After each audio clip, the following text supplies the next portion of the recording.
Saktong-sakto sa mga boss. Eksakto lang siya, hindi siya mataba, hindi siya mapayat. Tapos pure stainless siya.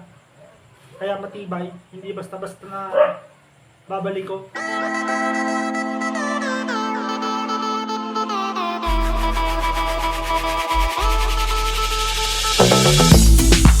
So, sa mga hindi pa nakakapag-subscribe dyan mga boss, baka pwede naman pa-subscribe, pa-like, and share na rin. Tapos pa-hit na rin yung notification bell para updated kayo sa mga video na ina-upload natin.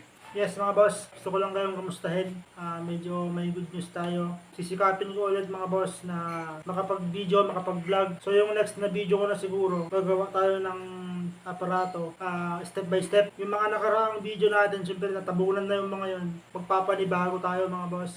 Gusto ko lang sabihin yun na magbablog ulit tayo, magbi-video ulit tayo, magko-content ulit tayo para sa mga sikreto, sa mga tips, sa mga diskarte sa paggawa ng ganitong aparato. Gusto ko lang ulit mga boss magpasalamat sa buyers natin. Maraming salamat sa inyo, sa mga tumatangkilik sa gawa natin, gawang Legendary. Siguro ilalagay ko na lang yung mga link ng shop natin dun sa may description o kaya sa may message para malaman ninyo sa mga gustong mag-order.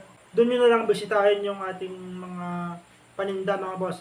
So sa ngayon mga boss, bali dalawa pa lang binibenta natin. Ang binibenta ko na lang yung mismong aparato, saka yung rod mga boss. Ito. Sa mga nagtatanong mga boss kung okay ba yung rod na pang rod ng aparato. Saktong-sakto sa mga boss. Eksakto lang siya, hindi siya mataba, hindi siya mapayat. Tapos pure stainless siya. Kaya matibay, hindi basta-basta na babalik ko.